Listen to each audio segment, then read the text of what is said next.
Welcome to the Gentleman's Guide to the Accursed, and in this case, once again, another Venator operation. Well, the last video, handling the Ministry of Retribution, was so popular, I thought, why not visit another one before we go back to one of the families of the damned? Although this particular Venator operation, I would suggest, very much skirts the idea of being damned.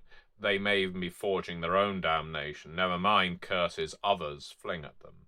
These are the Last Legion. And much of what the Last Legion are is summed up in their name. They consider themselves the last redoubt, the holdouts, those who would take down monsters when others are afraid of doing so. They are not afraid of doing what needs to be done, saying what needs to be said, wearing the shame, the guilt, the blood on their hands, because they know that they're the only individuals capable of doing so. They say, we don't hunt because it's right, we hunt because it's the only thing that's left to us that feels real. Speaking for many of the Venator philosophies, quite frankly, obsession is a common trait among hunters. But these legionnaires, well, among the Venator operations that crisscross the modern world, few inspire as much awe or as much dread as the Last Legion.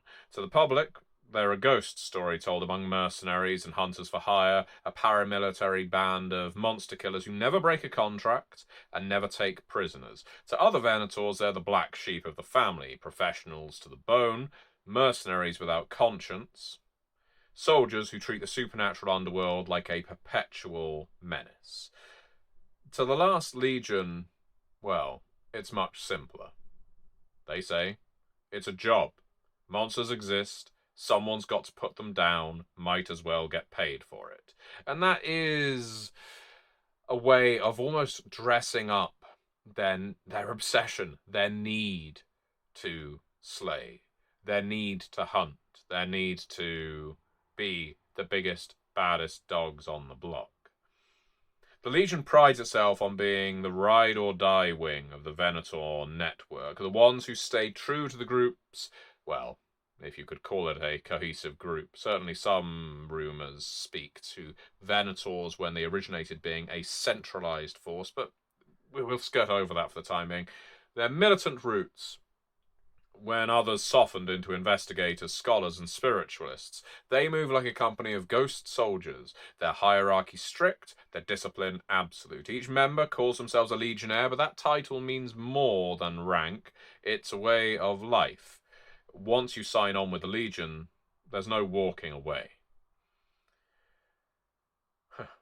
Officially, the Last Legion traces its lineage back to Westphalia, where the first Venator conclaves, some of the first Venator conclaves, formed in the shadows of old cathedrals and battlefields, soaked in ancient blood, mainly those of mortals being preyed upon by the accursed. Again, let me remind you, this is how the Last Legion would tell it. When those early hunters decided to professionalize, they created a militant arm, the precursor to the Legion. But rumours whisper of darker possibilities. Remember, the Last Legion want to set themselves up as noble crusaders. And certainly some join or are recruited fully under those auspices. Others believe this is a war that never ends. Some say the Legion was born from deserters and cursed soldiers who fought in forgotten wars between angels and men. Their first contact wasn't a monster hunt, but an extermination of a celestial traitor, and they've been cleaning up divine fallout ever since. Others believe the Legion died out decades ago, only to be resurrected by an anonymous benefactor with deep pockets and deeper secrets. Their funding, tech, and global logistics suggest someone powerful is bankrolling their operations, someone who knows what lurks beneath the cities, behind our reality. A Lex Luthor type, if you like. A few historians claim that the Legion was the original group of Venators, before ideology tore the various operations apart. While the others turned toward moral codes, research and such, the Legion doubled down on results. They became the last because they refused to change. Whatever truth lies buried beneath these stories, one thing is clear. The Last Legion didn't just survive history, they adapted to it. Their creed is brutally straightforward. Big monsters eat small monsters. You want the apex predator, you start at the bottom of the food chain. Their hunts begin with low-tier supernatural prey, feral shapeshifters, ghoulish types, rogue sorcerers, and so on. Build upwards using trophies, energy signatures, psychic residue to track stronger entities. To the Legion, every hunt is a ladder leading towards something more dangerous and more profitable. They don't care so much about good or evil, however, in this modern era. They care about contracts, targets, and results. There may have been a time when the Last Legion, well, to be fair, many of them probably still argue that they do this. There may have been a time when they were pursuing these aims purely for virtuous ends, that they felt that everything they were doing was either God decreed or humanistic in nature. They couldn't tolerate monsters to exist. They had to save mortality. But it's strange how they won't accept a contract unless there's a fee and certain stipulations in place to protect them should things go public or go wrong. Money is the only moral currency that the Legion recognizes. The client defines the monster, the Legion defines the means. If a target's human, that's the client's business. The Legion's job is to ensure the target stops breathing permanently. This pragmatism breeds both fear and admiration. Even other Venators admit when the Legion takes a job, the job gets done. Now, no one outside the upper command truly understands how the Legion stays equipped. Their gear is too advanced, their intel too clean, their extraction routes too perfect. Some say they've made a deal with something infernal from the outside, a contract of their own, sealed in the blood of the first commander. A few rumors speak of a hidden database called the Ledger, where the Legion keeps records of every supernatural entity they've ever neutralized, and those they've chosen not to. Supposedly, names can be added or removed from the list for the right price. Others whisper that every Legionnaire carries a fragment of something ancient within them, a shared curse or geas binding them together.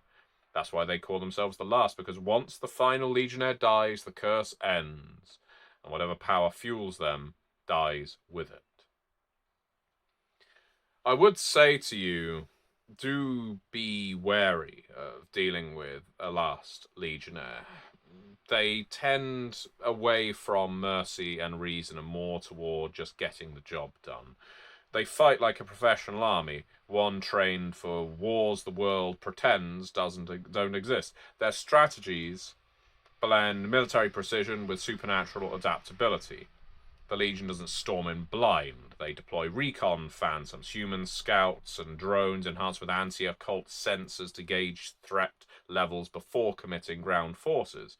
They classify threats into a predation chain, mapping connections between lesser and greater entities. A nest of hungry might point to a master. A single corrupted priest might signal some kind of outcast hierarchy. That's the way they see things. Containment through attrition is the buzz phrase for the Last Legion. Instead of purification or exorcism, they prefer overwhelming force and isolation. Burn the nest, salt the earth, erase digital traces. The Legion doesn't cleanse evil, they erase it. Every team functions like a black ops unit. Squad leaders, medics, heavy weapons, occult technicians. Discipline and hierarchy trump individuality. Their motto, no questions, no hesitation, no survivors. To the wider Venator network, the Last Legion are both a necessary evil and a cautionary tale. They get results, but at a moral cost. When other hunters talk about becoming monsters to fight monsters, the Legion is the example that line was written for. Yet even the harshest critics admit, when the Legion shows up, people sleep a little safer, at least for a while. It's easy to get caught in the crossfire when you find a Legionnaire who's a little too trigger-happy. If the Last Legion is hunting you, the only thing you can count on is that they will finish the job.